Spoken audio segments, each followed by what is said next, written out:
Hello everyone, this is Dr. Sanket Pisat, and this is regarding one question that was put up in the group by Dr. Colonel Amandeep Raj. First of all, thank you, sir, for all that you are doing. I know as per our discussion, you were posted at the border when the India-Pakistan conflict was happening. So from on behalf of all of us and anyone listening to this video and everyone at Endogyne Training, we really thank you for your service, and whatever you are doing is, I think, far more than what any of us can ever achieve in terms of personal progress. Coming to your question, your patient having an 11 to 12 centimeter large fundal fibroid at the top of the uterus, infiltrating less than half of the myometrium. And by infiltrating, we had clarified in the group that you mean that it is not a loss of pseudocapsule which is reported, it is just a high vascularity from the uterine vessels. This is a 45-year-old lady, and she's completed her family with all vaginal deliveries and no symptoms. And the only symptoms are mild dyspepsia and bloating sensation off and on, relieved by antacids. You said that the fibroid has grown vertically over the umbilicus, towards the umbilicus, over the last 6 to 7 years, and you have asked for an opinion on whether, first of all, you should operate or not operate, and or wait till she attains menopause. So I found this an interesting question, so we put it up in our group, and this is some of the responses that we have got here. Okay, so this is in one group only, but you can get the idea. Opinions are divided between conservative wait and watch, myomectomy by laparoscopy, myomectomy by laparotomy, and majority of the people have chosen hysterectomy by laparotomy and hysterectomy by laparoscopy. So let's take a look at what are the possible things that can be done in this case and why one should choose what. Again, this is debatable because everyone will have their own opinion. So first of all, see, the size of the fibroid is pretty large, 11 to 12 centimeters of fibroid. By any criteria, fibroid larger than 4 or 5 centimeters, generally we plan to remove it, because otherwise it might become problematic later on if it grows further large in size. So I would definitely advise that surgery is definitely going to be required. If not anything else, surgery will have to be done. Question is which surgery and by what route, whether we want to do hysterectomy or myomectomy, and whether we want to do open or laparoscopic. So the answer to that will mainly rest on the fact whether or not we are suspecting sarcoma, as someone has rightly pointed out in the group. Now, your patient, she is having, we really don't know because we don't have a past sonography report. So we don't know whether the growth of the fibroid has been rapid or not. But assuming that it has grown to 11 to 12 centimeters and during her delivery, etc., it was not picked up, we may assume that it may not be very rapid, but yes, it is growing at a considerable pace also. Plus, high vascularity from the uterine vessels, as you have said, has been reported. So, we will have to screen this patient for sarcoma.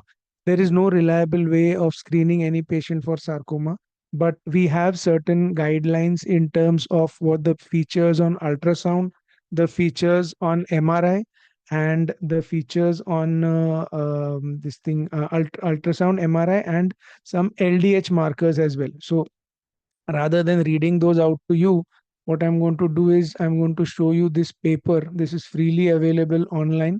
I hope the screen is visible. If this paper is freely available online, you can Google for it. These are the ISGE guidelines for preoperative diagnosis of leiomyosarcoma, and it shows you the incidence, what is the conclusion of the study, why the fact that power modulation could be a problem, and then it shows you some screening criteria also, like what are the risk factors, age, some tamoxifen use, the role of CA125 in. So majority of the factors that we discuss about ultrasound criteria, and a logical flowchart as to detect how to find out whether your patient has sarcoma or not. So it will be worthwhile, instead of me reading out everything, it will be worthwhile for you to actually read the paper. There are many color Doppler criteria, etc., etc., as well.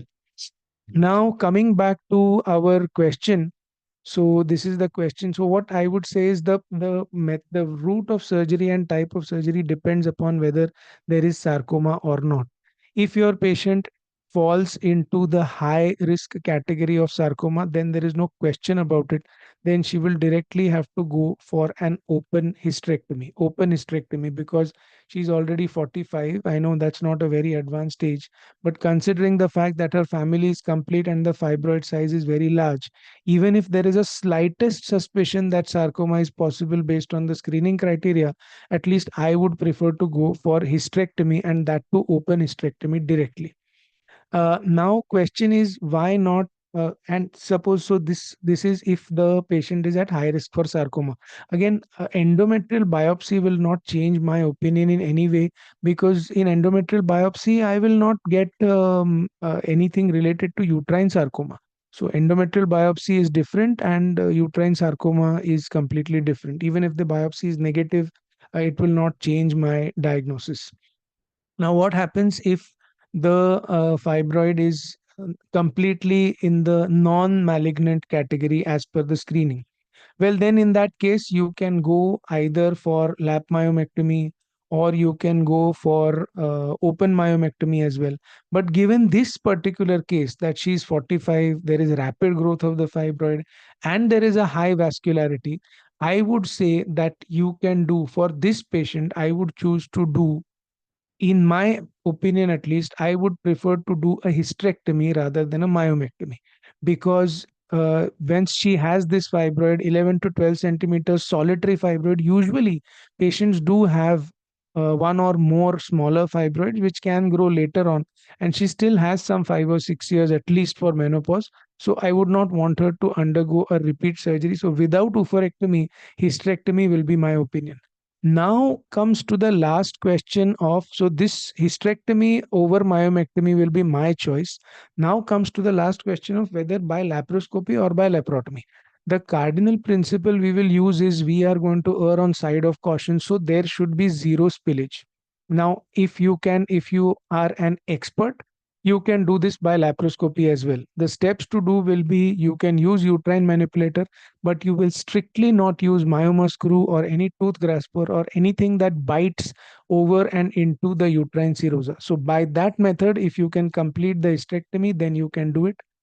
For specimen removal, again, even given the slightest probability that this is a sarcoma, we do not want to do any power morcellation. In bag also is possible, so you can do in bag power morcellation, but if you are not very confident, then, and if you want to remove it vaginally, remember that vaginal spillage is also possible.